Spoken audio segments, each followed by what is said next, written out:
మనం నార్మల్గా మన నిత్య జీవితంలో ఎన్నో పోరాటాలు చేస్తూనే ఉంటాం. కానీ ఇప్పుడు నేను చెప్పబోయే మనిషి మాత్రం ఎన్ని యుద్ధాలు చేసినా ఒక 2 యుద్ధాల్లో మాత్రం ఆవిడ గెలిచిందనే చెప్పుకోవచ్చు.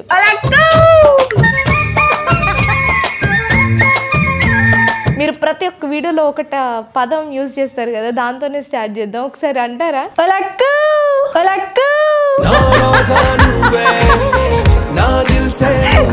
అమ్మ వీడియో స్టార్ట్ చేసేటప్పుడు ఏమని చెప్పుద్ది?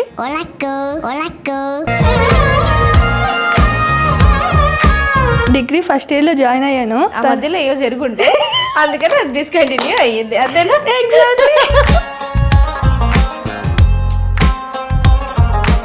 అసలు మీ ఫస్ట్ మీట్ ఎలా జరిగింది? అసలు మీ ఇద్దరు లవ్ జర్నీ ఏంటి తెలుసుకోవచ్చా? మా ఫస్ట్ మీట్ అంటూ ఏం లేదు, వేరే వాళ్ళ వల్ల మేము కలిసామంతే.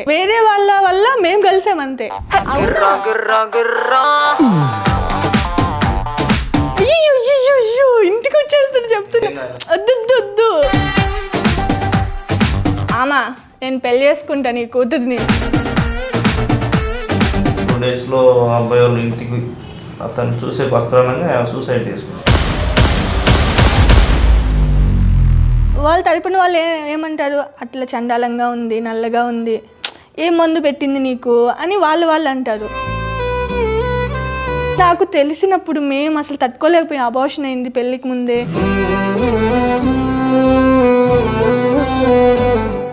లవ్ మ్యారేజే చేసుకోకూడదండి. పక్క నుంచి ఒక ఆవిడ వచ్చేసి ఈమె చూడు ఎంత ఆత్రంగా పోతుందో, వీడియో తీద్దామని. నీకు అవసరమా నీ మొహానికి యూట్యూబ్? Over action. నేను ఇలా కాళ్ళు ఫోల్డ్ చేసుకుంటే ఓవర్ యాక్షన్. పావని గారిలో మీకు బాగా నచ్చిన క్వాలిటీ ఏంటి? ఈ క్వాలిటీ వల్ల నేను తన్ని బాగా ఇష్టపడ్డా. చెప్పు. పెళ్ళైనప్పటి నుంచి అడుగుతున్నానండి. ఏం ఎక్సైట్ అవుతున్నారో చెప్పండి, మీరు చెప్పండి.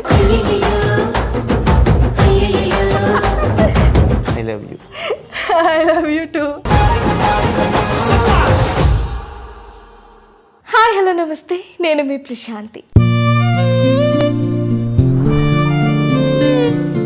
ఇవాళ మన ముందుకి ఒక కొత్త జంటతో, ఒక కొత్త ఎపిసోడ్తో అయితే నేను మీ ముందుకు వచ్చేసాను.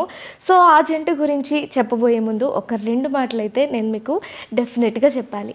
ఏంటి అంటే, మనం నార్మల్గా మన నిత్య జీవితంలో ఎన్నో పోరాటాలు చేస్తూనే ఉంటాం ప్రతి ఒక్కరితో. అది ఎలా అనుకోవచ్చు, ఇంట్లో వాళ్ళతో కావచ్చు, బయట వాళ్ళతో కావచ్చు, అలాగే సమస్యలతో కావచ్చు. చాలామంది చాలా పోరాటాలు, చాలా యుద్ధాలే చేస్తూ ఉంటారు. కానీ ఇప్పుడు నేను చెప్పబోయే మనిషి మాత్రం ఎన్ని యుద్ధాలు చేసినా ఒక 2 యుద్ధాల్లో మాత్రం ఆవిడ గెలిచిందనే చెప్పుకోవచ్చు. మరి ఆ యుద్ధాలు ఏంటో కూడా తెలుసుకోవాలి కదా, అలాగే దాని వెనక పోరాటం ఏంటనేది కూడా తెలుసుకోవాలి. దాన్ని తెలుసుకోవడానికే ఇవాళ నేను పిలిచేశాను పావని వెంకీ న్యాచురల్ టాక్స్ అనే ఛానల్ ద్వారా మనందరికీ సుపరిచితమైన పావని గారు, అలాగే వెంకటేష్ గారు ఇవాళ మనతో ఉన్నారు. ఒక్కసారి అయితే వాళ్ళ జీవితంలో జరిగిన ఆ విశేషాలు ఏంటో వాళ్ళని అడిగి తెలుసుకునే ప్రయత్నం అయితే చేద్దాం. ముందైతే వాళ్ళతో మాట్లాడేద్దాం. నమస్తే అండి. నమస్కారం. ఎలా ఉన్నారు? బాగున్నామండి. ఫస్ట్ ఇంటర్వ్యూ స్టార్ట్ చేసే ముందు మీరు ప్రతి ఒక్క షాట్లో కూడా, ప్రతి ఒక్క వీడియోలో ఒకట పదం యూజ్ చేస్తారు కదా, దాంతోనే స్టార్ట్ చేద్దాం. ఒకసారి అంటారా? ఏంటి దాని అర్థం అసలు? యాక్చువల్గా నాకు కూడా తెలీదు చెప్పాలంటే. ఒకసారి ఏదో షార్ట్లో యూజ్ చేసా అనమాట. అది వైరల్ అయింది ఆ వీడియో. నెక్స్ట్ వీడియో అప్లోడ్ చేసినప్పుడు అది వైరల్ కాలా. రెండింటికి డిఫరెన్స్ చూసుకున్నా, దీంట్లో ఏం వాడాను, దీంట్లో ఏం వాడలేదంటే ఆ వర్డ్ అనేది మళ్ళీ నెక్స్ట్ రిపీట్ చేసి ఆ వీడియో వైరల్ అవుతుంది. సో అది ఇంకా లేదు, ఇది కంటిన్యూగా వీడియోస్లలో ఉండాలి అని చెప్పేసి నేను ఆ వర్డ్ని అస్సలు వదలలేదన్నమాట. కొంతమంది నాకు బుర్ర బద్దలైపోతుంది తల్లి, వదిలేయమ్మా ఆ వర్డ్ని అని కామెంట్స్ చేస్తూ ఉంటారు. బట్ నేను మాత్రం వదలలేదు. ఎందుకంటే ఆ వర్డ్ అనేది చాలా నన్ను అసలు పడిపోతున్న క్షణంలో కూడా చాలా పీక్స్కి తీసుకెళ్ళింది ఆ వర్డ్. Luckiest word. ఇప్పటికీ వదలలేదు దాన్ని. కొంతమంది ఇంత సక్సెస్ అయిపోయావు కదా, ఇంకెందుకు దాన్ని పట్టుకొని మమ్మల్ని చంపుతున్నావు అని అస్సలు వదలట్లేదు. మధ్యలో అయినా చెప్పుకుంటూ వస్తున్నాను. అది నా ఫేవరెట్ అంతే. ఓకే. అండ్ ఇంకో క్వశ్చన్, ఫస్ట్ అడిగేస్తున్నాను, తప్పుగా అనుకోకండి, బట్ ఇది అందరికి ఉన్న క్వశ్చనే. అనిత ఎవరండి? పాపం చాలా వరకు నేను చూసాం, కానీ అనిత ఎవరు అనేది మీరు ప్రతి ఒక్క ఒక షార్ట్లో చెప్తా అంటే అనిత ఎవరో చెప్పమ్మా మేము కూడా తెలుసుకుంటాం. చంపేస్తుంది ఇంటికి వెళ్ళిన తర్వాత నన్ను ఈ ఇంటర్వ్యూ చూసిందంటే. తోడికోడలండి బాబు, రెండో తోడికోడలు. ఓకే. అది ఏంటంటే చాలా ఫన్నీగా ఉంటుంది. ఇంకా బయట ప్రపంచం తనకేం తెలియదు అనమాట. మేము ఏ సెటర్లు వేసినా ఈజీగా మమ్మల్ని కూడా అట్లనే అంటూ ఉంటుంది. మేము చాలా ఫన్నీగా ఉంటాం, ముగ్గురం కూడా అంతే. ముగ్గురా మీరు? ముగ్గురు తోడుకోడలు. అంటే మీరు ముగ్గురు అన్నదా? అవును. ఓకే. ఫన్నీగా ఉంటాం. వాళ్ళ సంగతి మాకు తెలియదు కానీ మేము మాత్రం బాగా ఫన్నీగా ఉంటాం. చాలా చాలా ఫన్నీగా, ఒకరి మీద ఒక సెటర్లు వేసుకుంటూ చాలా ఫన్నీగా ఉంటాం. ఇంకా తన విషయానికి వస్తే తను రీసెంట్గా ఛానల్ స్టార్ట్ చేసింది. బట్ బయటికి వెళ్ళొద్దు, ఎవరు నువ్వు చెప్పావని సబ్స్క్రైబ్ చేసుకోవద్దు, నా అంతటి నేను అట్లీస్ట్ ఒక 1000 అయినా క్రాస్ అవ్వాలి, ఆ తర్వాత చూద్దాం అంటుంది అంతే. అందువల్ల మీరు తన వీడియోస్ చూస్తూ ఉంటారు కాబట్టి మీరు అలా చెప్తూ ఉంటారు అంతే. ఓకే. అయితే నేను మీ లైఫ్కి సంబంధించి చాలా విషయాలు తెలుసుకోవాలి అనుకుంటున్నాను. బట్ నేనైతే మీ చిన్నతనం నుంచే స్టార్ట్ చేస్తాను డెఫినెట్గా.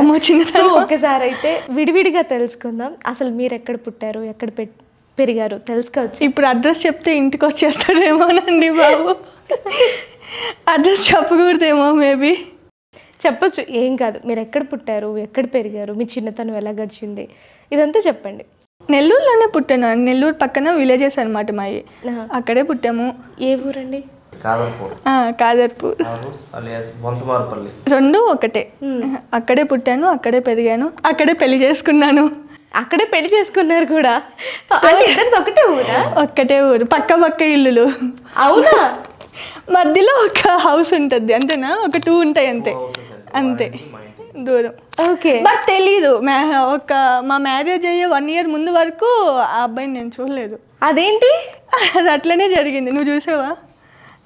చూసుంటే నిజాలు చెప్పాలి, నిజాలు మాత్రమే చెప్పాలి. లవ్ మ్యారేజ్ అది ఓకే, అర్థమైపోయింది వెంటనే. ఆవిడ్ని మీరు అంతకు ముందు ఎప్పుడన్నా చూసారా? బట్ నేను ఎప్పుడు తెలీదు. నేను పుట్టింది వాళ్ళూరు అయినా నేను చదువుకునింది కొంచెం ఒక 15 కిలోమీటర్లు హాస్టల్ అక్కడే. తను అయిపోయింది పరిచయం అవుతుంది. అప్పటికి అక్కడికి వెళ్ళాము అనమాట మా ఊరికి. అంటే మా అమ్మ వాళ్ళు అక్కడే ఉండేవాళ్ళు, నేను అక్కడ చదువుకునేవాళ్ళు తొత్తులూరు హాస్టల్లో.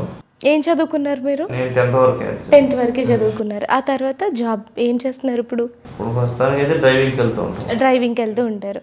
మీరేం చదువుకున్నారు? డిగ్రీ ఫస్ట్ ఇయర్లో జాయిన్ అయ్యాను. ఆ మధ్యలో ఏవో జరుగుంటే అందుకని అది డిస్కంటిన్యూ అయ్యింది, అంతేనా? ఆ తర్వాత అంటే చదువు ఎక్కువైపోయిందండి. చదివితే IAS IPS అయిపోతే దేశాన్ని వదిలిచ్చేస్తాం కదా, అందుకని అక్కడికి ఆఫ్ చేయాల్సి వచ్చింది. సరే, అయితే ప్రాపర్గా చెప్పాలి ఇప్పుడు మీరు.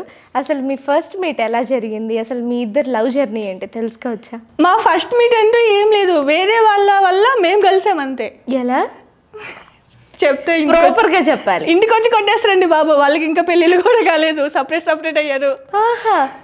కానీ చెప్పాల్సిందే, మీరు ఇక్కడి వరకు వచ్చినందుకనే చెప్పాలి. యాక్చువల్గా వాళ్ళ ఫ్రెండ్ ఉంటాడు, అంటే కొట్టే తెచ్చా.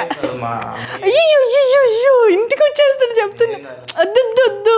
సరే, పేర్లు చెప్పకుండా రిలేషన్ చెప్పకుండా నార్మల్గా చెప్తాను వినండి. యాక్చువల్గా వాళ్ళ ఫ్రెండ్ అని చెప్తాను. ఫ్రెండ్ ఉన్నాడు అనమాట, నా ఫ్రెండ్ ఒక అమ్మాయి అనుకోండి. వాళ్ళిద్దరూ అమ్మాయి మా ఇంటికి వచ్చి ఫోన్ మాట్లాడేది అబ్బాయితో. ఓకే, వాళ్ళిద్దరు లవర్స్ ఫోన్ మాట్లాడేది. సో ఒక ఫైన్ డే ఏమైందంటే ఫెస్టివల్, ఆ రోజు 2017 కదా ఫెస్టివల్, జనవరిలో. అయితే అక్కడ అమ్మాయి కోసం ఫోన్ చేశాడు, లేదని చెప్పాను. సరే మా ఫ్రెండ్ నీతో మాట్లాడతాడంట, నెంబర్ ఇవ్వనా ఇదే అని అడిగాడు. అప్పుడు వెనకాలే ఉన్నాడంట. అంటే ఎందుకు అంటే ఏం భయపడుతున్నావా అంటే నాకెందుకు భయం, ఇచ్చుకో అని చెప్పాను అనమాట అబ్బాయికి. సరే అని చెప్పి నెంబర్ ఇచ్చాడు. విత్ ఇన్ సెకండ్స్లో ఫోన్ వచ్చింది అబ్బాయి నుంచి. అట్లా మా జర్నీ స్టార్ట్ అయింది. ఎందుకు వచ్చింది మీకు అంతకు ముందే తెలుసా ఆవిడ? మీరెందుకు అడిగారు నెంబరు? ట్రై చేస్తే పోలా? అలా కాదు, మీరు చెప్పాలి. ఎందుకు నెంబర్ అడిగారు? అంత పర్టికులర్గా నెంబర్ ఎందుకు అడిగారు చెప్పండి. లవ్ ఎట్ ఫస్ట్ సైట్ మీకేనా? ఆయన ఎంత సిగ్గుపడతారంటే ఊరికి వెళ్ళాలి కదా, అమ్మ వాళ్ళని చూస్తాను. ఎవరు చూస్తారండి పాయింట్ ఆఫ్ వ్యూ చేసి ఈ వీడియో అయ్యా రమణయ్య మీ కాల్లో మీ కొడుకు ఇక్కడికి వెళ్ళాడయ్యా చూడయ్యా అని చెప్పి వీడియో కూడా చూపిస్తున్నారు తెలుసా ఇప్పుడు అంత సీన్ లేదు పర్టికులర్గా చూపిస్తున్నారు ఇప్పుడు సరే నార్మల్గా చెప్పండి అసలు ఎందుకు అడిగారు నెంబర్ లవ్ చేయాలనే ఉద్దేశంతోనే కదా అంటే మీరు అప్పటి వరకు ఆ ఊళ్ళో లేనని చెప్పారు కదా వేరే ఊరికి వెళ్ళిపోయానని చెప్పారు అంత దూరం మాకు రిలేషనే దూరం బంధుత్వం కాదు రిలేషన్ రిలేషనే ఓకే ఎక్కడో దూరం నుంచి ఉందంట మనకు తెలియదు బీరకాయ పీచుట్టు ఓకే ఫోన్ కాల్తో స్టార్ట్ అయిందంట మా లవ్. ఆయన ఫోన్ చేశారు మీరేదో ధైర్యానికి సరే ఇచ్చుకో నేను మాట్లాడతా అన్నారు ఏం మాట్లాడారు జనరల్గా ఆ రోజు ఏం లేదు ఆ మనిషి ఎవరో తెలుసు మీకు అప్పటికే ఆ మనిషి తెలుసు అంటే అప్పటికే తెలీదు ఇప్పుడు ఆ అబ్బాయితో ఏదైతే అనదర్ పర్సన్ ఉన్నారో వీళ్ళిద్దరు మాట్లాడుకుంటున్నప్పుడు అంటే ఇద్దరు లవర్స్ ఉన్నారని చెప్పాను కదా వాళ్ళిద్దరు మాట్లాడుకున్న వాళ్ళ ఫ్రెండ్ ఈ అబ్బాయి అని తెలుసు తర్వాత కొంచెం ఉన్నంగా ఈ అబ్బాయి పలానా అబ్బాయి అని కూడా మాకు తెలుస్తుంది కదా అట్లా తెలిసింది తర్వాత ఫోన్ చేశాడు ఏంటి ఏం చేస్తున్నావు తిన్నావా ఏంటి ఫెస్టివల్ స్పెషల్ ఏంటి ఇట్లా జరిగిందనమాట ఫస్ట్ మీటింగ్ అది ఇంకా అక్కడి నుంచి స్టార్ట్ అయింది చిన్నది నా దగ్గర అంత ఫోన్ ఉండేదన్నమాట అది ఇంట్లో కన్నా ఉండేది దాన్ని పిచ్చగా వాడేసామనుకోండి అక్కడి నుంచి స్టార్ట్ అయింది దానికి ఫస్ట్ ప్రపోజ్ చేయడం ఏమన్నా ఉంది అంటే ఇప్పుడు నోకియాకి మన ఫోన్ నుంచి ఈ ఫోన్ నుంచి లవ్ సింబల్స్ పంపిస్తే దానికి రావు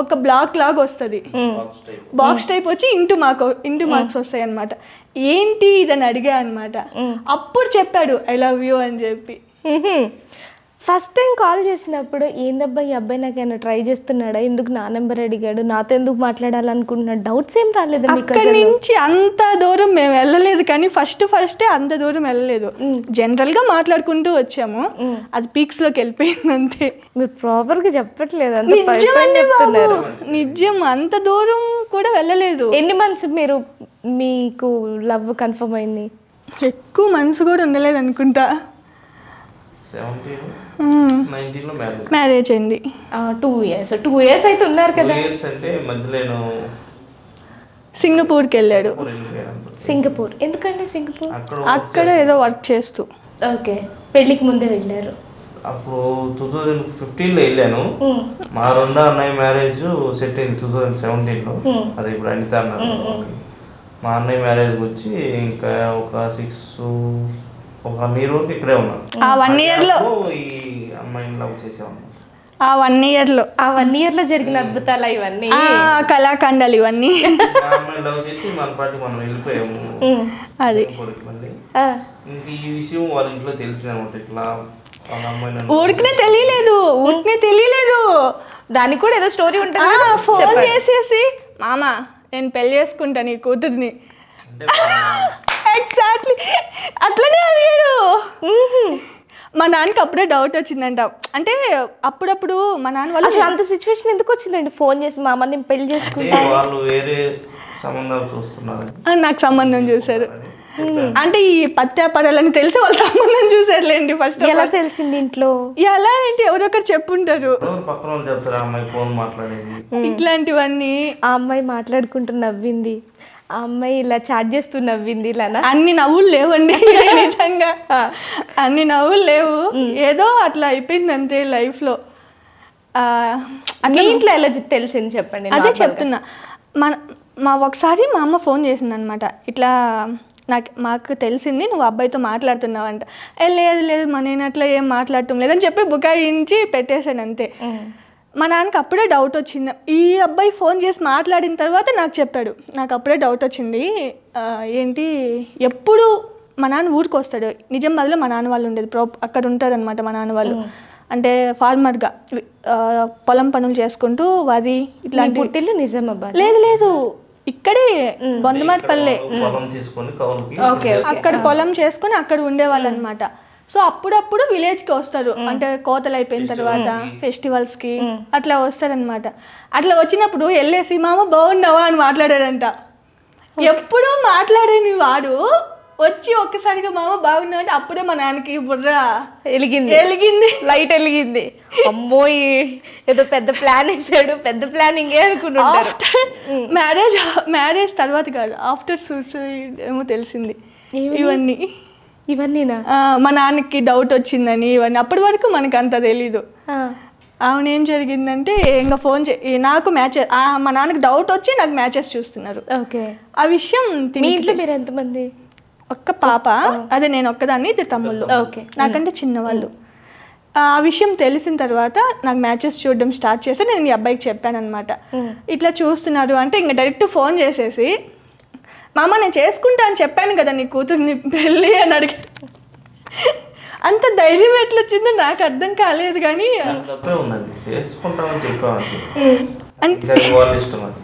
అని చెప్పాడంట. మీకు తెలియట్లా మీరు ఎన్ని ధైర్యాలు చేశారు అనేది, చాలా సింపుల్గా అనుకుంటున్నారు. ఆ ధైర్యం లేక ఎన్నో ప్రేమ కథలు వెనక్కి వెళ్ళిపోతున్నాయి. అసలు సింగపూర్ వెళ్ళిపోయిన తర్వాత ఇవన్నీ జరిగాయి. చూసారనమాట మ్యాచెస్. ఈ అమ్మాయికి ఇష్టం లేదు. ఇంకో 2 daysలో అబ్బాయి వాళ్ళు ఇంటికి అతను చూసే వస్త్రానంగా సూసైడ్ చేసుకుంది. వాష్రూమ్ తాగేసి. ఓకే. ఇంట్లో ఒప్పుకోవట్లేదన్నా? అంటే నిజంగా ఎలా ఒప్పించారు మరి? చెప్పాడు కదా ఇంక ఒప్పుకోకేం చేస్తారు.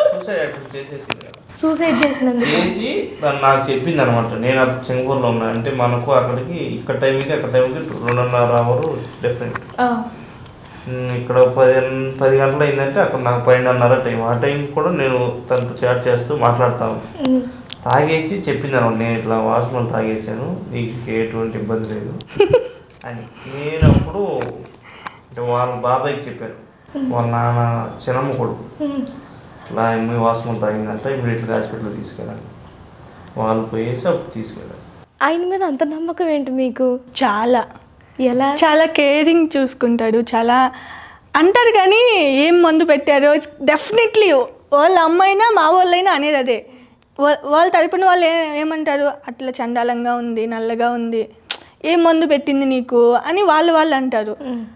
అంటే ఏం జాబ్ లేదు, ఏం లేదు, నువ్వు ఎట్లా ఇష్టపడ్డావు, నువ్వు ఎక్కువ చదువుకున్నావు కదా, నీకు ఎట్లా నచ్చాడు, ఏం మందు పెట్టాడు, నువ్వు వాటితో వెళ్ళి ఎక్కడన్నా ఏమన్నా తిన్నావా, అంటే ఏదన్నా తినుంటే కదా ఏమన్నా కలుపుతారు. ఇట్లా చాలా డిస్కషన్. అసలు పెళ్ళి అయ్యే వరకు కూడా ఇట్లా పెళ్ళి అవుతుంది అని నమ్మకమే లేదనమాట. అట్లా సిచ్యువేషన్, గొడవలు, అయ్యో రామ, చిన్నంగా కాదు. ఒకళ్ళు ఒప్పుకుంటే ఒకళ్ళు ఒప్పుకోరు. ఎప్పుడు ఎవరు ఏ పక్క నుంచి పుల్లలు పెడతారో కూడా తెలియదు. ఇట్లా అయిపోయాను నిజంగా. ఇట్లా అంటే చాలా వీక్ అయిపోయాను. ఈ టెన్షన్స్ అసలు అవుతుందో లేదో, దానికి తోడు బయట ఎవరన్నా వచ్చి ఏమన్నా అన్నారంటే ఇమీడియట్గా ఇంటికి వచ్చి మా నాన్న మా అమ్మాయి నా మీద ఎగిరేవాళ్ళు. అంటే ఇట్లా బయట నుంచి ఇన్ని ప్రాబ్లమ్స్ మేము ఫేస్ చేయాల్సి వస్తుంది అంటే అది నీ వల్లే అన్న పాయింట్ ఆఫ్ వ్యూలో ఇంట్లో వచ్చి ఏదో ఒకటి అనేవాళ్ళు అనమాట. ఇట్లా అయిపోయాను మ్యారేజ్ టైంకి. దానికి తోడు ఇంక అంతే, మనం ఏదైనా చేసామంటే ఒకటైతే 4 పుట్టిస్తారనమాట ఊర్లో. పల్లెటూరు అంటే ఇంక అంతే కదా. ఏంటది తిరణాలు కదా ఆ టైము, ఎలక్షన్ రిజల్ట్ వైఎస్ఆర్సీపీ గెలిచింది అనుకుంటా అప్పుడు. ఆ తర్వాత మా మ్యారేజ్ అనమాట. 2 days ముందే మొత్తం లైటింగ్ అంతా వేసి వెళ్ళారు, అంటే జగన్ గెలుస్తాడు అని చెప్పేసి. అట్లా జరిగింది.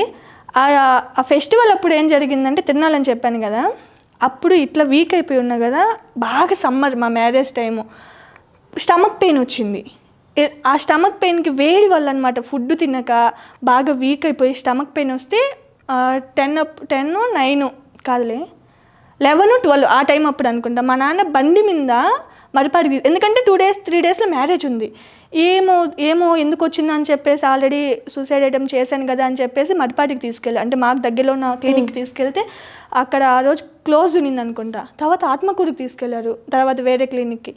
అక్కడికి తీసుకెళ్ళి తగ్గిపోయింది. కానీ మేము ఇంటికి వచ్చిన తర్వాత ఫేస్ చేసిన మాటలు ఏంటో తెలుసా, అబార్షన్ అయింది. ఓకే, డెఫినెట్లీ ఇది నాకు తెలిసినప్పుడు మేము అసలు తట్టుకోలేకపోయినా. అబార్షన్ అయింది పెళ్ళికి ముందే.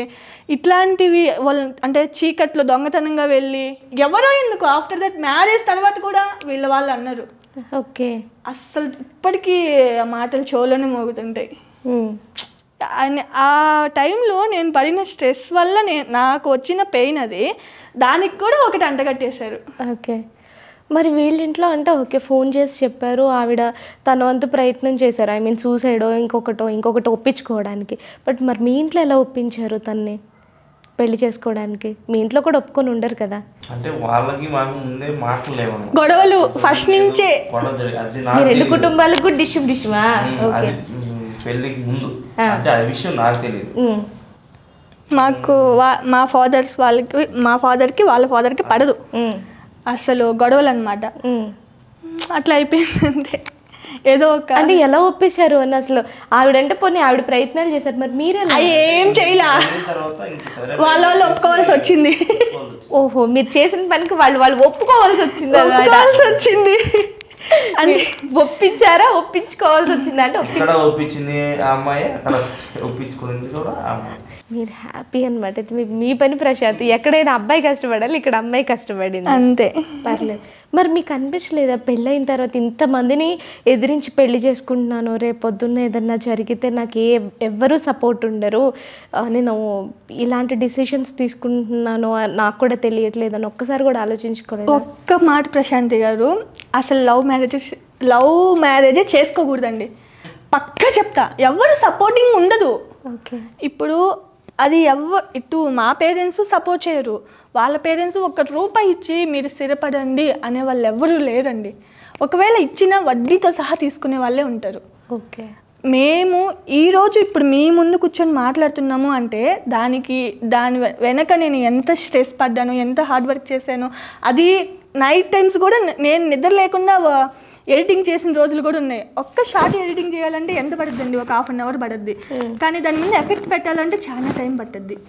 అది ఈయన చూసుంటాడు, ఎవరికి తెలీదు. నా స్ట్రెస్ మొత్తం ఈయనకే తెలుస్తుంది.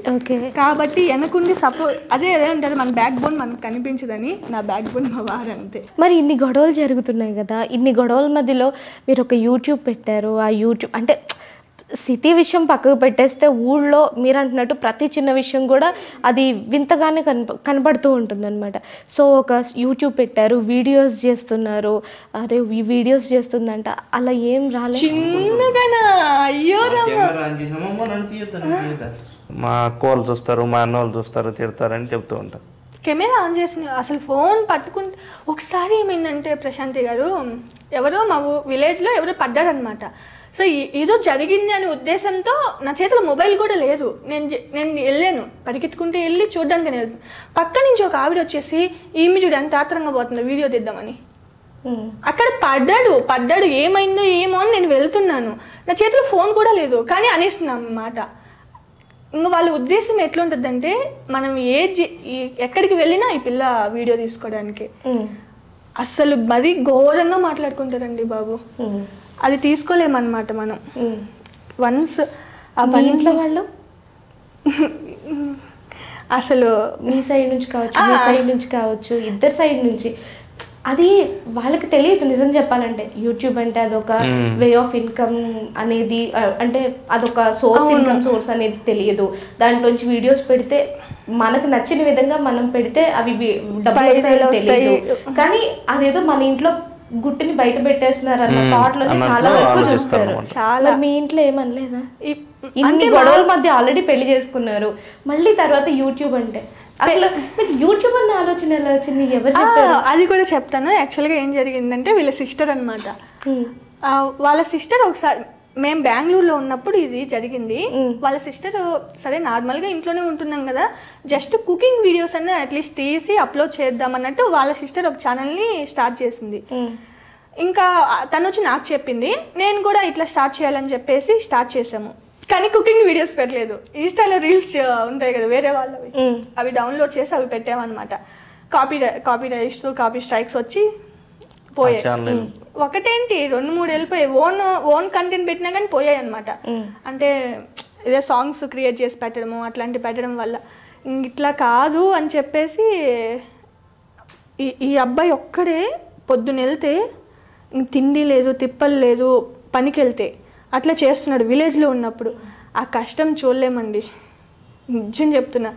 ఎందుకంటే ఇద్దరు పిల్లలు పుట్టిన తర్వాత వాళ్ళతో కనీసం మనసారా ఆడుకునేకి కూడా లేదు, కొంచెం టైం స్పెండ్ చేసేకి కూడా లేదు. వాళ్ళు ఏడిస్తే ఈయనకి చిరాకు వస్తుంది. ఎందుకంటే పొద్దులు వస్తూ అక్కడ కష్టపడేసి వచ్చి వీళ్ళతో టైం గడపడానికి కూడా అతనికి వీలవ్వట్లేదు.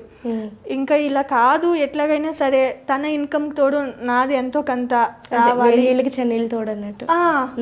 అసలు ఒక ₹10 వచ్చినా అట్లీస్ట్ ఇంట్లో కన్నా వస్తుంది అనే ఉద్దేశంతోనే నేను డబ్బుల కోసమే పక్కా అండి చెప్తాను. అప్పుడు సక్సెస్ అయ్యేంత వరకు టైలరింగ్ చేస్తూ వీడియోలు తీసేది. ఓకే, శారీస్ కూర్చోలేయడం అవి కూడా పెట్టున్నాను వీడియోస్లలో. మా పాపకి డ్రెస్సులు కుట్టినవి. కానీ ఇప్పుడు నాకు టైం లేదు. ఇప్పుడు నా బ్లౌజ్లే నేను కుట్టుకోవట్లేదు, అంత బిజీ అయిపోయాం, తెలిసిందే కదా. అప్పుడు అది చేస్తూ అంత నెట్టుకొచ్చానంటే నాకే నమ్మబుద్ధి కావట్లేదండి ఇప్పుడు. అట్లా అయిపోయింది అంతే. ఓకే, పెళ్లి చేసుకున్నారు. పెళ్లి తర్వాత నాకు తెలిసి జీరోతోనే మనం స్టార్ట్ చేయాలి జీవితాన్ని అనేది. అక్కడ కూడా ఏదో ఒక చెప్పుకోలేని ఇబ్బందులు చాలా 500 లేని రోజులు కూడా ఉన్నాయి తెలుసా. 500 కూడా ఇంట్లో ఉండేవి కాదు అసలు. పాప పుట్టిన తర్వాత అయితే మరీ ఘోరం. ఒక సిటీ అమ్మ కడుతున్నాం కదా, చీటీలు అంటారు కదా, అవి కడుతున్నాం. 20,000 వస్తే 10,000 చీటీలకు పోతాయి, ఇంకా 5,000 రెంట్. ఆయన శాలరీ అప్పుడు ఎంత అండి? 20,000. మీరు ఇక పెళ్లి తర్వాత సింగపూర్ వెళ్ళకుండా ఇక్కడే సెటిల్ తర్వాత ఎక్కడికి వెళ్ళలేదు. బెంగళూరు వెళ్ళిపోయాము. వెళ్ళే అవకాశం కూడా వచ్చింది ఈ మధ్య, కానీ వెళ్ళలేదు. అట్లా 20 వస్తే 10 ఏంటది సీటీకి పోతున్నాయి, 5 రెంట్కి పోతుంది, ఇంకా 5,000 మంత్ అంతా. పాపకి ఏదైనా హాస్పిటల్కి వెళ్తే 2,000 అయిపోతాయి. అట్లా మంత్ అంతా 500 కూడా నెల ఆఖరి వచ్చేసరికి ఇంట్లో ఉండే కాదు. అట్లా చాలా చూసామండి బాబు. ఇప్పుడు డబ్బులు చూస్తున్నాం కానీ అప్పుడు చూసిందే లేదు, నిజం చెప్తున్నా. మరి బెంగళూరు ఎందుకు వెళ్ళారు? అక్కడే సెటిల్ అవ్వాలని వెళ్ళాము. నిజం పెళ్లి తర్వాత ఇక్కడ ఉండొద్దు అంటే వన్స్ పెళ్ళి అయిన తర్వాత ఎవరి జీవితం వాళ్ళది అని అనుకుంటేనే కంబైన్ ఉండొద్దు. ఎంత ఉమ్మడి కుటుంబం అయినా అందరు కలిసి ఉంటే అది కుదరదు అనమాట. సో ఎవరి దోవన వెళ్ళిపోయి సంపాదించుకుంటేనే అది సక్సెస్ అవ్వగలం. అందుకని వెళ్ళాము. కానీ కరోనా వచ్చింది కదా, కరోనా టైంలో ప్రెగ్నెంట్, కరోనా టైంలోనే ప్రెగ్నెంట్. పాప ప్రెగ్నెంట్ గా ఉన్నా, అప్పుడు కనలేదు కానీ ప్రెగ్నెంట్ గా ఉన్నా. సో ఇంకా పూర్తిగా లాక్డౌన్ చేసేసారు. మేము అక్కడి నుంచి విలేజ్కి వచ్చాము. విలేజ్లోనే ఇంకా డెలివరీ అయిన తర్వాత కూడా విలేజ్లోనే ఒక 3 months 5 months డెలివరీ అయిన దాకా కూడా విలేజ్లోనే ఉన్నాను నేను. మొత్తం ఆ టైంలో కూడా ఎవరు రాలేదు. ఎవరు ఇంకా డెలివరీ అయిన తర్వాత ఇప్పుడు నేను ఊరు దగ్గర బెంగళూరు నుంచి వచ్చేసాం. లాక్డౌన్ లో వచ్చేసాం. అట్లా ఇంటికి అసలు ఇంటికి కూడా వస్తామని నమ్మకం లేదు. అంటే పూర్తిగా లాక్డౌన్ చేసేసారు. కార్లని అలో చేయట్లేదు. వీళ్ళ సిస్టర్ వాళ్ళ కార్లోనే అనుకుంటూ వచ్చింది. వాళ్ళతో పాటు కరోనాలో బిజినెస్ ఉండదు, పనులు ఉండవు.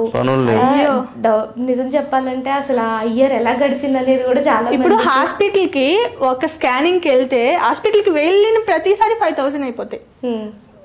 బేబీగా ఫామ్ అయినప్పటి నుంచి 3rd month నుంచి నేను చూపించుకోవడం స్టార్ట్ అయినాను. పోయినప్పుడల్లా 5,000. ఇంకా స్కానింగ్ నుంచి ఒక్కొక్క మంది 10,000 కూడా 2 రోజులు ఉన్నాయి. సో అట్లా ఎట్లా నెట్టుకొచ్చామో మాకే ఇప్పుడు తలుచుకుంటే చాలా అనిపిస్తుంది. ఇంట్లో వాళ్ళు ఎప్పుడు ఎవరు ₹1 ఇచ్చింది లేదండి బాబు, ₹1 ఎవ్వరు ఇచ్చింది లేదు. డెలివరీకి మాత్రం మా అమ్మ వాళ్ళు పెట్టుకున్నారు అంతే. అది చూడాలి కాబట్టి ఇంక వాళ్ళకి తప్పలేదు అనమాట అంతే. ఇంకా మిగతా మొత్తం అంతే 2 డెలివరీస్కి మా అమ్మ వాళ్ళే పెట్టుకున్నారు. ఓకే, అయితే మీరు ఒక వీడియోలో ఒక మాట విన్నానమాట. ప్రతి అమ్మాయికి అంత అదృష్టం ఉండదు, మా ఇంట్లో వాళ్ళలాగా అంటే ఎవరు ఉండకూడదు అన్నట్టు మాట్లాడారనమాట. మా ఇంట్లో వాళ్ళలాగా అని కాదు, కానీ పిల్లలు ఇప్పుడు మన ఏజ్ ఎంత అండి, 19-20లో అట్లా పెళ్లి చేసుకుంటాం. ఆ ఏజ్లో పెళ్లి చేసుకుంటే పిల్లల్ని, భర్తని, ఇంటిని చూసే అంత సమర్థత ఉండదు నిజం చెప్పాలంటే. పిల్లల్ని చూసుకోవడానికి అట్లీస్ట్ ఒక చెయ్యి అందించడానికి బ్యాక్ బోన్గా ఎవరో ఒకరు ఉండాలి. ఇప్పుడు ఈయన పనికి వెళ్ళిపోతాడు, నేను ఇంట్లో ఉంటాను. నాకు వచ్చి తెలిసి తెలియక ఏదైనా మిస్టేక్ చేస్తే ఎవరి లైఫ్ ఎక్కడ స్పాయిల్ అయిపోద్దో తెలియదు కదా.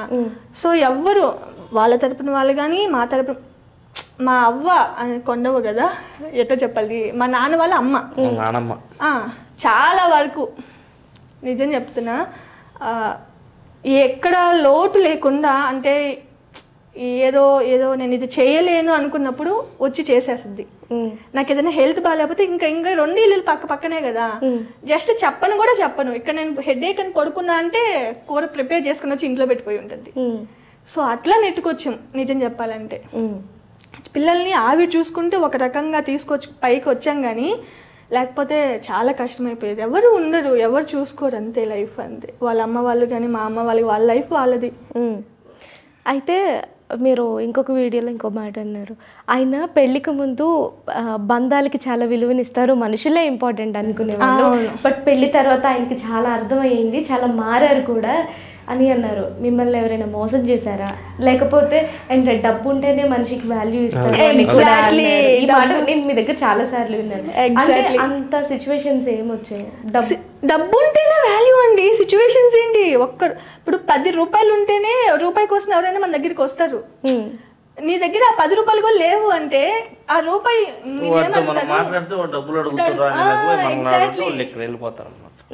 వాటితో మనం మాట్లాడామంటే వీడు వచ్చారా బాబు డబ్బుల కోసమే వచ్చి ఉంటాడు, ఖచ్చితంగా ఈ ఉద్దేశమే ఉంటుంది వాళ్ళ మైండ్ సెట్. బయటికి నవ్వుతూ మాట్లాడతారు కానీ లోపల మాత్రం వీడికి దూరంగా ఉండాలి అనే మైండ్ సెట్ తోనే ఉంటారు. పెళ్లికి ముందు 1 రూపాయి సంపాదించి పెళ్లి తర్వాత ఫ్యూచర్ కోసం దాచుకునింది ఏది లేదు. అడగండి, ఇక్కడే ఉన్నారుగా. 1 రూపాయి అప్పులు ఉన్నాయి, ఇంకా 3 lakhs 4 lakhs అప్పులు ఉన్నాయి, అవి తీర్చాం పెళ్ళైన తర్వాత. ఓకే, మీకెందుకు అప్పులు అయ్యాయి? ఏమో ఆయన ఏం చేశాడు. పెళ్లి తర్వాత తీర్చారా? పెళ్లి తర్వాత దగ్గర ఉన్న 1 రూపాయి అనుకుంటే కాదు కానీ ప్రశాంతి గారు, తినక 1 రూపాయి దాచిపెట్టి అప్పులు కట్టుకున్నానండి. ఎందుకంటే ఒకరు వచ్చి ఇంటికి వచ్చి ఒక మాట అనకూడదు, డబ్బులు ఇవ్వలేకపోయారు అని. ఎందుకు ఖర్చు పెట్టారో నాకు తెలియదు, ఎందుకు ఎవరికి ఇచ్చారో నాకు తెలియదు, కానీ ఒకరు వచ్చి అడగకూడదు అనే ఉద్దేశంతో రూపాయి దాచి. మీకు కోపం రాలేదు ఆయన మీద? కానీ ఏం చేస్తాం, వస్తుంది, ఏం చేస్తామండి, ఏం చేస్తాం. ఒక రోజు అయితే అమ్మ ఇట్లా కనిపిస్తున్నాడు కానీ మరీ చిన్నగా. ఒక రోజు ఒక ఆవిడ దగ్గర ఏదో ఒక సమ్ మనీ అయితే తీసుకున్నారన్నమాట. నాకు చెప్తే నేను ఎక్కడ బాధపడతానని నాకు చెప్పలేదు. ఎన్ని ఇయర్స్ వరకు చెప్పలేదు, ఒక 3 years వరకు, మ్యారేజ్ అయిన 3 years వరకు నాకు తెలియదండి బాబు. ఆవిడ వచ్చి నన్ను అడిగింది అనమాట, ఇట్లా మీ హస్బెండ్ ఇట్లా తీసుకున్నాడు అంటే, ఎవరు తీసుకుంటే వాళ్ళని పోయే కదా అడగాలి, నువ్వు ఒకటే విలేజ్ అవడం వల్ల ఆమె దగ్గరికి వచ్చి అడిగేసింది. అడగాలి అంటే ఈయన అడిగితేనేమో లేదు మా ఫ్రెండ్ కోసం తీసుకున్నాము అని చెప్పారు. తర్వాత నాకు తెలిసింది ఏంటి, ఈయనే తీసుకున్నాడని తెలిసింది. అప్పుడు ఎట్లుంటది మనకి, అవును ఎందుకు ఇట్లా తీసుకున్నావు అంటే, ఎందుకు చెప్పలేదు అంటే, నీకు చెప్తే బాధపడతావని చెప్పలేదు అని చెప్పాడు అనమాట. ఆ తర్వాత ఇష్యూ అయింది. 1 week వరకు ఆయనతో నేను మాట్లాడలేదు. అదే లాంగ్ డిస్టెన్స్ అంటే మా ఇద్దరికి ఆ 1 week మేము మాట్లాడుకోకుండా ఉన్నింది. నేను తినకపోయినా కూడా పట్టించుకోలేదు తెలుసా. ఒక 3 days 4 days వరకు తిండి కూడా తినలేదు, అస్సలు పట్టించుకోలేదు. మొత్తం వేరే గైడ్ లైన్స్ లేండి అది. ఓకే, అంటే అప్పట్లో మాట్లాడేవాళ్ళు కాదా? కాదు, అంటే ఆ సిచ్యువేషన్ లో మాట్లాడలేదన్నమాట. ఏదో నేను వెళ్తున్నాను, పని చేస్తున్నాను, ఇంటికి వస్తున్నాను అంతే, ఇంకా నాకు సంబంధం లేదు అనే పీక్స్ లోకి వెళ్ళిపోయాడు అనమాట. అంత ఫ్రస్ట్రేషన్ లోకి వెళ్ళిపోయాడు ఆ వారం రోజులు. ఆ తర్వాత ఏం మళ్ళీ మేమే ఇద్దరం కూర్చొని, ఇంకేం చేస్తాం కూర్చొని మాట్లాడుకోక, ఇటు పుట్టింటికి పోతే బానిస్తారా ఏంటి, లేదు కదా. సో ఇంకా కూర్చొని మాట్లాడుకొని సరే నిదానంగా తీర్చుకుందాంలే అని చెప్పేసి, పెద్ద అమౌంట్ ఏం కాదు, చిన్న అమౌంటే, టెస్ట్ ఒక 10,000 అంతే. ఆ అమౌంట్ కూడా తీర్చేసాం. ఇప్పుడైతే అసలు 1 రూపాయి అప్పు లేదు, నిజం చెప్తున్నానండి, మొత్తం తీర్చేసాం. ఓకే, అప్పటి నుంచి ఇప్పటి వరకు కష్టపడితే అప్పులన్నీ తీరిపోయాయి. ఓకే, ఇప్పుడు సేవింగ్స్ స్టార్ట్ అయ్యాయి. ఇప్పుడు సేవింగ్స్ అనేది రూపాయి అయినా దాచుకోగలుగుతున్నాం అంటే అది 1 year నుంచి 1 year 7 months నుంచి జరుగుతుంది అంతే. ఓకే, అయితే ఇప్పుడు ఇంట్లో వాళ్ళ నుంచి వచ్చే మాటలు ఒక ఎత్తు, బయట వాళ్ళ నుంచి వచ్చే మాటలు ఒక ఎత్తు, బట్ యూట్యూబ్ స్టార్ట్ చేసిన తర్వాత కూడా మీరు కొన్ని నెగిటివ్ కామెంట్స్ అనేవి ఫేస్ చేస్తానే ఉన్నారు. వాళ్ళకి ఏం వస్తుందో తెలియదండి, ఊరికి బ్యాడ్ కామెంట్స్ భయంకరంగా. నీకు అవసరమా నీ మొహానికి యూట్యూబ్, ఓవర్ యాక్షన్, అసలు ఏముంది అందులో ఓవర్ యాక్షన్. ఇప్పుడు నేను ఇలా కాళ్ళు ఫోల్డ్ చేసుకుంటే ఓవర్ యాక్షన్, అదొక కాన్ఫిడెన్స్ మనకే తెలియదు, ఎందుకో కొంచెం ధైర్యంగా ఫీల్ అవుతాం. కెమెరా ఫియర్ ఉంటుంది కదండి, కెమెరా ముందు పెట్టుకుంటే టక్క అని మాట్లాడలేము. సో దానివల్ల మనం ఏం చేస్తున్నామో, మన చేతులు ఎలా ఉన్నాయి, కాళ్ళు ఎలా ఉన్నాయి కూడా మనం సరిగ్గా చూసుకోమన్నమాట. అలా ఎందుకు పెట్టావు, ఇలా ఎందుకు పెట్టావు. సో అమ్మో చిన్నగా కాదు, వాళ్ళకి ఏమవుతుంది చూడండి, నచ్చితేనే చూడండి, లేకపోతే స్కిప్ చేసేయండి. ఒక ఆప్షన్ ఉంది కదా మనకి అక్కడ. అయ్యో రామ, భయంకరంగా ఇంకా చాలా వల్గర్. అనుకోలేదా ఎప్పుడు ఆ కామెంట్స్ కి? అస్సలు నేను యూట్యూబ్ ఇప్పుడు నేను వద్దనుకుంటాను, నాకు 10 రూపాయలు డబ్బులు కావాలంటే వాళ్ళు ఇస్తారా, లేదు కదా. నేను అదే చెప్తాను, ఈ మా ఆయన కూడా డిలీట్ చేయ కామెంట్ అంటాడు అంతే, అంతేగాని నువ్వు ఆఫ్ చేయ వీడియోస్ అని ఎప్పుడు అనలేదు. Okay, definitely. ఇప్పుడు ఏం చేస్తున్నాడంటే, ఎవరైనా బ్యాడ్ కామెంట్ పెట్టాడంటే ఈయన రిప్లై ఇస్తున్నాడు, నీకు అవసరమా అన్నట్టు వాళ్ళకి. అట్లా తిరిగింది. కానీ ఈయనెప్పుడు నువ్వు వీడియోస్ చేయొద్దు, నీకు అవసరమా, ఇట్లాంటివి ఏం లేదన్నమాట. ఓకే. బట్ యూట్యూబ్ పెట్టిన తర్వాత వెంటనే సక్సెస్ అవ్వాలని రూల్ అయితే ఏం లేదు కదా. కొంతమందికి 6 months పట్టొచ్చు, కొంతమందికి 1 year 2 years అలా. మీకేం యూట్యూబ్ కష్టాలు లేవా? 1 monthలోనే సక్సెస్ అయ్యాను నిజం చెప్పాలంటే. ఈ ఛానల్ ఆ 3 channels పోయాయి కదా, అంటే అవి మొత్తం కలుపుకుంటే 4 years పట్టిందని చెప్పుకోవచ్చు. కానీ ఈ ఛానల్ మాత్రం జస్ట్ 1 month బాగా ఎక్స్పీరియన్స్ వచ్చేసింది అనుకోవచ్చు. భయం పోయింది, అంటే కెమెరా చూడంగానే ఏం మాట్లాడాలి అదంతా భయం పోయింది. ఒకవేళ మాట్లాడినా దాన్ని ఎలా కవర్ చేయాలి అనేది అర్థమైపోయింది. చాలా మనకు తెలియనివి కూడా మనకు తెలిసిపోతుంటాయి ఆటోమేటిక్గా ముందుకెళ్తుంటే. అట్లనే నెట్టుకుంటూ వచ్చాయన్నమాట. 1 monthకే ఒక వీడియో వైరల్ అయింది, నెయ్యి వీడియో అని చెప్పేసి. తెలుసు. దానికి అది కూడా బ్యాడ్ గానే వెళ్ళిందని. నా దరిద్రం ఏంటో మరి ప్రశాంత్ గారు ఆవిడ కూర్చోమని చెప్పలేదని. అయ్యో మహానుభావురాలని మొత్తం చెక్ చేసినట్టున్నారుగా. బాగా నేను బేసికల్ గా చెక్ చేయను, నా ఫీల్డ్ లోకి వచ్చిన తర్వాత నేను చూడడం స్టార్ట్ చేస్తాను. అవును, నా ఫస్ట్ వైరల్ వీడియో అదే అన్నమాట. అక్కడికి వాళ్ళు ఇంకా విలేజ్ అయిన తర్వాత వాళ్ళు రారండి, మనం కూర్చోమన్నా కూడా కూర్చోరు. ఇట్లా పైన జస్ట్ చైర్ వేసినా కానీ కూర్చోరు. నీళ్ళు ఇచ్చామనుకోండి ఇట్లా పడతారనమాట. వాళ్ళకి అది అలవాటు అయిపోయింది, ఎంత కూర్చోమన్నా కూర్చోరు అనమాట. అది మళ్ళీ ఇంకొక వీడియోలో ఎందుకు కూర్చోలేదు అవ్వా, నువ్వు ఇట్లా నన్ను తప్పుగా అనుకుంటున్నారు అంటే ఆమె అట్లా చెప్పింది, అదే మేము ఇట్లా ఉంటాము, మేము ఇలా ఉంటాము, మేము అలా కూర్చోము అని చెప్తే నేను అది మెన్షన్ చేశాను. నువ్వు అలా ఎందుకు మెన్షన్ చేసావు? ఆ వీడియో కూడా వైరల్ అయింది. నువ్వు ఇలా ఎందుకు మెన్షన్ చేసావు, అవి చెప్పింది అనుకో, నువ్వు చెప్పాలా అని చెప్పి అమ్మో అసలు నెగిటివిటీగానే వైరల్ అయ్యాను. మనం బ్యాడ్ కాకూడదు అని చెప్పి ఆమె చేత చెప్పించాం అనమాట. ఆమె చేత కూడా చెప్పించాము. అయినా అసలు వదలలేదండి బాబు, మామూలుగా ఆడుకోలేడికే వస్తాయి మీకు నెగిటివ్ కామెంట్స్. ఆ వీడియోస్కి వస్తాయి, ఆ వీడియోస్కి మాత్రం ఫుల్ వస్తాయి. చాలా వరకు పాజిటివ్ గానే ఉంది, కానీ కొన్ని నెగిటివ్ కామెంట్స్ కి ఎప్పుడు అంత ఇబ్బంది పడి బాధపడ్డ సందర్భాలు అయితే లేవు. పట్టించుకోనండి, ఎందుకంటే వాళ్ళెవరో మనం ఎవరో. ఎక్కడో ఏదో అనుకున్నంత మాత్రాన తినింది అరక్కనో తాగింది దిగకనో అనుకుంటారు. అస్సలు పట్టించుకునేది ఏముండదు. ఎవరైనా మన ముందు వచ్చి మాట్లాడితే మనం ఏదైనా ఫేస్ చేయగలం. వాళ్ళు ఎవరో ఫోన్ లో కామెంట్ పెట్టేశారు, జస్ట్ మనకు ఆప్షన్ ఉంది డిలీట్ చేసేయడం. ఓకే, అయితే మీ ఇద్దరికి 10 years డిఫరెన్స్ అని చెప్పారు కదా. అసలు ఇప్పుడు మీరు అడిగినా కానీ 30 అనే చెప్తాడు. నా పెళ్ళైనప్పటి నుంచి 30 ఎప్పుడు అడిగింది. మీ పెళ్ళైనప్పుడు ఎంత ఏజ్ ఆయనకి? 25 అని చెప్పాడు. నిజమేనా? మరి మీకు పెళ్ళైనప్పుడు ఎంత? నాకు 19 18 అనుకుంటా. 19 years కి అట్లా లెక్క చూసుకుంటే 19 జరుగుతుంది. అంతే. ఇప్పుడు చెప్తారు 32 30. నా వయసు మేడమే క్యాలిక్యులేట్ చేసి 93 నా డేట్ ఆఫ్ బర్త్ మేడం. 31 ఏమో ఉంటాయి అంతే, 31 32 ఉంటాయి అంతే. కానీ ఎవరైనా అయితే 25 అనే చెప్తాడు. 25 అంటే దారుణం అండి ఇది. ఏమన్నాడు తెలుసా, ఇప్పుడు నేను షర్టు ప్యాంట్ వేసుకొని బయటకి పెళ్లి చూపులకి వెళ్తే నన్ను ఓకే చేస్తుంది ఏ అమ్మాయి అయినా అంటాడు. అంత హ్యాండ్సమ్ గా ఉంటాడంట. అట్లా చెప్తాడు. నిన్న ఎవరన్నా అమ్మాయి అంటే నమ్ముతారా, ఆంటీ అంటే? ఈ మధ్య నన్ను అలానే పిలుస్తున్నానండి బయట నుంచి. ఏమంటే ఏం చేస్తున్నారంటే వస్తున్నాడు ఇంట్లోకి. ఆంటీ లెక్క అయిపోయాను, మరి ఘోరంగా అడుగుతున్నారు. ఓకే, అసలు ఏం నచ్చిందండి అంటే పావని గారిలో మీకు బాగా నచ్చిన క్వాలిటీ ఏంటి? ఈ క్వాలిటీ వల్ల నేను తను బాగా ఇష్టపడ్డా. చెప్పు పెళ్ళైనప్పటి నుంచి అడుగుతున్నానండి. ఏం ఎక్సైట్ అవుతున్నారో చెప్పండి. నచ్చిందంటూ అంటే ఏముందండి, ఏం లేదు. చెప్పండి. మనకు చూడగానే ఇష్టపడినాము, చేసుకున్నాం అంతే. అంతే. ఈ పెళ్ళైనప్పటి నుంచి ఇప్పుడు నేను చెప్తాను, చూడడానికి బాగుంటాడు. ఇంకా ఏమంటారు, హెల్పింగ్ నేచర్ చాలా ఉంటుంది. ఎవరైనా కష్టపడుతుంటే చూడలేడు అనమాట. మనుషుల్ని ఈజీగా నమ్మేస్తాడు. అవతల వాళ్ళు ఏదన్నా కష్టాల్లో ఉన్నట్టు మాట్లాడారు అనుకోండి, వాళ్ళని నమ్మేస్తాడు. ఇట్లా కొన్ని పాయింట్స్ నేను చెప్పగలను. నా గురించి ఒక్కటి చెప్పానండి. చెప్పండి పాప, అడుగుతున్నది కన్నా. అసలు ఏం నచ్చి నెంబర్ అడిగారు, ఏం నచ్చి అసలు అంత చేశారు, ఏం నచ్చి పెళ్లి చేసుకున్నారు? అసలు నెంబర్ ఎందుకు అడిగారు? అంటే మనకు అప్పుడు ఎవరు లేరు కాబట్టి మనం ఎవరు ట్రై చేయలేదు కదా అంతవరకు. సరే మనం ఒక అమ్మాయికి లవ్ చేద్దామని ట్రై చేసాము, అది సక్సెస్ అయింది. మీ లైఫ్లో నార్మల్గా ఉంటాయి, చాలా సిచ్యువేషన్స్ ఉన్నాయి. మీరు చెప్పారు, నాకు అంతా అర్థమైంది. కానీ ఆ ఒక్క రోజుని నేను బేర్ చేయలేను, ఆ ఒక్క సిచ్యువేషన్ని దాటితే బాగుండు అని ఏడ్చిన సందర్భాలు ఎప్పుడైనా ఉన్నాయా?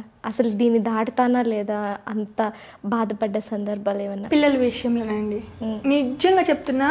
అంటే ఇంకెవరు చూసుకునే వాళ్ళు లేరు, అటు వాళ్ళు కానీ ఇటు మా వాళ్ళు కానీ పట్టించుకోరు అనమాట బేసిక్గా. ఎందుకంటే చేసుకున్నారు, వాళ్ళు ఇష్టప్రకారం చేసుకున్నారు, వాళ్ళే భరించాలి అన్న ఒపీనియన్ వాళ్ళది. బేసిక్గా చూడటం అంటే ఏంటి, ఏదో ఏడిస్తే ఒక బిస్కెట్ ప్యాకెట్ కొనియడమో, లేకపోతే సంవత్సరానికి ఒకసారి వచ్చి ఒక జత బట్టలు కొనియడమో కాదు కదా. సరే వాళ్ళు కష్టపడుతున్నారు, వాళ్ళ కష్టానికి తోడు మనం పిల్లల్ని కొంచెం దగ్గరికి తీస్తే వాళ్ళు ఈజీగా ఎదుగుతారు అన్న పాయింట్ ఆఫ్ వ్యూలో ఎవరు చూడరు ఇక్కడ. సో వాళ్ళ ఈ ఒక్క విషయంలో ఇద్దరు పిల్లల్ని కొంచెం ఒక ఏజ్ వచ్చేంత వరకు సక్సెస్ఫుల్గా ఆ ఎడ్జ్ అనేది దాని దగ్గరికి తీసుకెళ్తే నేను సగం గెలిచినట్టే అన్న ఫీలింగ్ అప్పుడే నాకు వచ్చిందండి నిజం. అది చాలా మందికి ఒక చిన్న విషయం అనిపించవచ్చు. బేసిక్గా అమ్మ వాళ్ళు, నాన్న వాళ్ళు, లేకపోతే అటు అత్తయ్య వాళ్ళు ఎవరో ఒకటి చూసుకుంటుంటే అసలు పిల్లల విషయం మ్యాటరే కాదు. కానీ ఇక్కడ ఒక్కరి నుంచి ఇన్కమ్ వస్తుంది, మా వారు ఒక్కరే సంపాదిస్తున్నారు. నా సంపాదన కూడా యాడ్ అవ్వాలి అంటే నేను పిల్లల్ని చూసుకుంటూ, ఇంట్లో పని చేసుకుంటూ, మా వారిని చూసుకుంటూ నేను ఈ యూట్యూబ్ అనేది రన్ చేయాలి. అప్పుడు ఎంత వర్క్ ఉంటుంది, కనీసం కంటిన్యూగా నిద్రపోయేదానికి కూడా ఉండదు అనమాట. మనం నిద్రపోయినా కానీ కళ్ళు ఏం ఎడిట్ చేయాలి, ఏం షూట్ చేయాలి, ఏ వర్క్ చేయాలి అనే ఇదే ఆలోచన వస్తుంది ఇంకా. ఎందుకంటే మనకు ఒక్కటే గోల్, అది ఎట్లాగైనా సరే డబ్బులు మా వారి సంపాదనతో పాటు నేను కూడా ఎంతో కొంత సంపాదించాలి, ఇంట్లో ఇవ్వాలి. ఇదే నా ఒపీనియన్ అంతే. సో వాళ్ళు కొంచెం పెద్దవాళ్ళు అయితే ఇంకా నాకు ఏ దిగులు లేదు. నేను ఎంత చక్క బయట ఇంకా అనుకుంటారు కదా, కొంతమంది ఉంటారు యూట్యూబర్లు బయటకు వెళ్ళి వ్లాగ్స్ చేస్తూ ఉంటారు. సో అక్కడ ఇప్పుడు ఇన్ని సంవత్సరాలు నేను చూస్తున్నారు కదా, నన్ను సంవత్సరం 1-2 years నిన్న చూస్తున్నాను. నేను ఎక్కడికి బయటకు వెళ్ళి వ్లాగ్స్ అట్లా పెట్టింది లేదు. ఏదైనా ఒక చిన్న షార్ట్ అప్లోడ్ చేసి ఉంటాను అంతే, ఫుల్ వీడియోస్ అట్లా ఏం లేదు, అంత టైం లేదు అక్కడ. సో అట్లా కాకుండా వాళ్ళలాగా నేను కూడా వ్లాగ్స్ తీసి పెట్టాలి. సో పిల్లలు కొంచెం పెద్దవాళ్ళు అయితే నాకు ఆ గ్యాప్ అనేది వస్తుంది అన్న ఫీలింగ్ అది అంతే. అది దాటేస్తే చాలు. ఇప్పుడు మా నాన్నగారికి 3 years అనమాట, 4-5 అట్లా వచ్చాయనుకోండి, వాడు కూడా స్కూల్కి వెళ్ళిపోతాడు. ఇంకా నాకు ఇబ్బంది లేదు కదా, పొద్దున్నే నేను చక్కగా క్యారేజ్ కట్టేసి వాళ్ళని స్కూల్కి పంపించేస్తాను. ఇంకా నేను ఏ పనైనా షూట్ చేసుకోవచ్చు. ఇప్పుడు వస్తాడండి, నేను కుకింగ్ చేస్తుంటాను, కొన్ని వీడియోస్లో అయితే వాడు నా కాళ్ళకే అతుక్కొని ఉంటాడు. నేను వాడిని అలా అతుక్కు పెట్టుకుని నేను వీడియోస్ చేసిన రోజులు కూడా ఉన్నాయి. అస్సలు మాట వినడనమాట. ఇంకా వాయిస్ డబ్బింగ్ అయితే నిద్రపోయినప్పుడే ఇచ్చుకోవాలి. ఎందుకంటే ఇప్పుడు మైక్ కొన్నా కానీ అప్పుడు అసలు మైక్ లేదు కదా, అరిచి గొంతు నొప్పి పుట్టేదనమాట. వాడు నిద్రపోయినప్పుడే ఒక వీడియోకి ఇచ్చుకోగలను వాయిస్ డబ్బింగ్. లేచేస్తాడు, నిద్ర లేచేస్తాడు. సో వాళ్ళకి కొంచెం తెలిసిందనుకోండి, ఓకే మా అమ్మ చేసే ప్రొఫెషన్ ఇది, మేము సైలెంట్గా ఉండాలి అనే ఏజ్కి వచ్చాడనుకోండి చాలు అనిపిస్తుంది అంతే. ఓకే, మీ పేరు పావని కదా, మరి శివమ్మ అనే పేరేంటి? శివపావని. శివపావని ఆ ఊర్లో వాళ్ళందరూ శివమ్మ అంటారు అనమాట. అది బేసిక్గా అలా పడిపోయింది అంతే. వాళ్ళకి ఈజీగా ఉంటుంది కదా పావని అనే దానికంటే, ముసలి వాళ్ళకి శివమ్మ అని పలికేది ఈజీగా ఉంటుంది. అది అలవాటు అయిపోయింది, అక్కడ అందరూ అలానే అంటారు. ఈ యూట్యూబ్ వాళ్ళు అంటే బాగా కొంచెం చదువుకున్న వాళ్ళందరూ పావని అని అంటారు. అట్లా పడిపోయింది అంతే. ఓకే, ఇప్పటి వరకు మీరు తీసుకున్న హైయెస్ట్ యూట్యూబ్ ఇన్కమ్ ఎంత? ఇప్పుడు ఉంటాయి కదా శారీ ప్రమోషన్స్, ఇవి కలిపి నేను February monthలో ఎక్కువ అమౌంట్ అనేది తీసుకున్నాను. 72 ఆల్రెడీ వీడియోలో కూడా మెన్షన్ చేశాను. అది తప్పితే అందరూ అనుకుంటారు వీడియోస్ చేస్తుందనగానే లక్షలు వచ్చేస్తాయి. అక్కడ అసలు దాని వెనక ఎంత కష్టం పడుతుందో అని ఎవరికి తెలియదు. వామ్మో వీడియోస్ చేస్తుంది, ఒక వీడియో పెట్టడానికి అంతే. నేను మీరు పెట్టే బ్యాడ్ కామెంట్స్కి ఆగిపోయాను అనుకోండి, డబ్బులు ఎవరిస్తారు, నెల మీరే ఇవ్వండి అకౌంట్లో 50,000 అని చెప్పి ఒక వీడియో పెట్టాను అనమాట. నీకు నెలకి 50,000 వస్తున్నాయా? అయ్యో బాబోయ్, నీకు నెలకి 50,000 వస్తున్నాయా? సాఫ్ట్వేర్కే రావట్లేదు ఇక్కడ. నువ్వు 4 వీడియోలు చెప్పేసి ఎంచక్క 4 మాటలు చెప్పేసి అందరికి మాయ చేసేసి డబ్బులు సంపాదిస్తున్నావు అని చెప్పేసి అస్సలు ఎంత ఆడుకుంటారంటే కామెంట్స్లలో అంత ఆడుకుంటారనమాట. దాని బ్యాక్ మనం ఎంత కష్టపడుతున్నాము, ఎంత ఇది చేస్తున్నాము అది ఎవరికి కనిపించదు. అదొక్కటే నాకు చాలా ఇది అనిపిస్తుంది.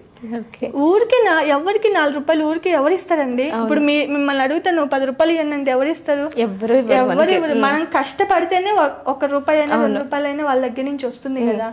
సో అది నేను చెప్తాను. మీ అంత ఓపిక ఉంటే నన్ను కామెంట్ చేసే అంత మీకు ఓపిక ఉందనుకోండి, మీరు ఒకసారి పెట్టి చూడండి యూట్యూబ్ ఛానల్. దాని నుంచి వచ్చే ఇన్కమ్ అప్పుడు మీరు కూడా తీసుకోవచ్చు కదా, నెల నెల 50,000. ఎందుకంటారు అట్లా? ఈజీగా వచ్చేస్తుంది, 4 మాటలు నవ్వుతూ 4 మాటలు చెప్పేస్తుంది, డబ్బులు సంపాదిస్తుంది అని చెప్పేసి. దాని వెనక మేము ఎంత కష్టపడుతున్నాం, మీరనే మాటలు మేము తీసుకోవాలి. మా హస్బెండ్ ఇప్పుడు ఏదైనా బ్యాడ్ కామెంట్ చూసారనుకోండి, ఖచ్చితంగా వాళ్ళు బాధపడతారు. ఎందుకు ఇట్లా బ్యాడ్ కామెంట్, వాళ్ళకి ఏమొస్తుంది పెడితే అని చెప్పేసి. ఇంట్లో వాళ్ళ మాటలు మేము భరించాలి. ఇన్ని భరిస్తూ వీడియోస్ చేసుకునేది ఆ ₹1 కోసం. అది వచ్చింది కూడా మీ దగ్గర ఏమంటారు, ఆ 4 మాటలు చెప్పి సంపాదిస్తుంది. అదొక్క చిన్న మాటతో పోగొట్టేస్తారండి మొత్తం. ఆ 4 మాటలు చెప్పడానికైనా మేము ఎంత కష్టపడుతున్నామో అది వాళ్ళకి అర్థం కాదనమాట. ఎవరిని తక్కువ చూసి అసలు వీళ్ళు ఏముందిలే, వీళ్ళ వల్ల ఏమవుతుంది, ఏం చేస్తారు అని ఎవరిని తక్కువ చేసి చూడకూడదండి. ఏమో చెప్పలేము. ఈరోజు అలా అన్నోళ్ళు ఈరోజు విలేజ్లోనే ఆగిపోయారు. ఈరోజు మేము ఇక్కడి వరకు రాగలిగాం కదా. సో నేను అదే చెప్తాను, ఎవరిని తక్కువ చేసి అస్సలు నీకు డబ్బు లేదు అని ఎవరిని తక్కువ చేసి చూడకూడదు. ఈ రోజు లేనోడు ఖచ్చితంగా రేపు ఏదో ఒక రోజు నీకంటే గొప్పవాడు ఏదో ఒక రోజు అవుతాడు. అదే చెప్తాను నేను. ఓకే, బేసికల్గా ఆయన అంత ఇంట్రోవర్ట్ కదా, ఎప్పుడైనా ప్రపోజ్ చేశారా మీకు డైరెక్ట్గా? ఎవరు? చాలా సార్లు చేస్తాడు. చేస్తారా?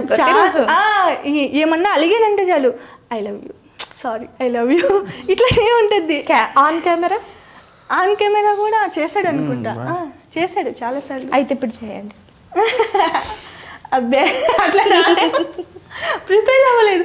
ఏదన్నా నేను కూడా ప్రిపరేషనా? డెఫినెట్లీ. ఏదన్నా అక్కడ పెడతాను కదా, కెమెరా పెట్టేసి బుజ్జి ఒక డైలాగ్ చెప్పు అంటే ఎన్ని టేకులు తీసుకుంటాడో. నేను దాని వెనకాల ఇప్పుడు మొన్న బర్త్డే చేసామక్క, ఏంటది సర్ప్రైజ్, కేక్ తెచ్చి సర్ప్రైజ్ అని చెప్పేసి, దానికోసం నేను ఎంత ఆ కేక్ ఆర్డర్ ఇచ్చింది నేనే. ఏ ఫ్లేవర్ కావాలని అడిగేది నన్నే, మొత్తం నన్నే అడుగుతాడు కదా. సర్ప్రైజ్ అయ్యో రమ్మా. ఒకసారి చెప్పండి మీ మనసులో ఉన్న మాట. తను అంటే అప్పుడు ఎప్పుడో చెప్పలేదు కదా, ఫీల్ నెంబర్ అడిగినప్పటి నుంచి ఇప్పటి వరకు ఏం చెప్పలేదు, ఇప్పుడు చెప్పండి. టెడ్డీ బేర్స్ అక్కడెక్కడ చేస్తారు, ఇక్కడ చెయ్యండి. మీ నెల్లూరులో చేస్తే కాదు, ఇక్కడ చెయ్యండి. హైదరాబాద్లో, తెలంగాణలో చేయాలి. I love you. I love you two. Okay, ఒకసారి పాపని పిలిచేద్దామా? హలో భవ్య, ఏం చేస్తున్నావు? ఏం చదువుతున్నా? ఏం చదువుకుంటున్నా? ఇందాక నేను ఎలా ఉన్నావు అని అడిగితే ఓ మంచి మాట అన్నావు కదా, చెప్పు. ఎలా ఉన్నావు? చెప్పు. బాగున్నావా? ఓకే, ఇప్పుడు అమ్మ ఇష్టమా నాన్న ఇష్టమా? అమ్మ వీడియో స్టార్ట్ చేసేటప్పుడు ఏమని చెప్పుద్ది? ఇంట్లో ఎవరెల్లరు చేస్తారు? తమ్ముడా నువ్వా? తమ్ముడేనా? ఏం నేర్పుతున్నారు ఎల్కేజీలో? ఏబిసిలో ఆలు కక్కాలు మంటలు ఆలు కక్కాలా? సరే, ఇద్దరు డాడీకి కానీ మమ్మీకి కానీ ఎవరికి ఒక్కళ్ళకి ఐ లవ్ యూ చెప్పాలంటే ఎవరికి చెప్తావు? ఎవరికి చెప్తావు లవ్ యూ? అమ్మకా నాన్నకా? నాన్నకి చెప్తావా? చెప్పే మరి. థ్యాంక్ యూ సో మచ్ అండి, ఇక్కడి వరకు వచ్చి నేను అడగగానే వచ్చి ఇంటర్వ్యూ ఇచ్చినందుకు. అండ్ నిజంగానే మీ లైఫ్లో మీరు ఇంకా వృద్ధిలోకి రావాలని మనస్ఫూర్తిగా కోరుకుంటున్నాను. థ్యాంక్ యూ అండి.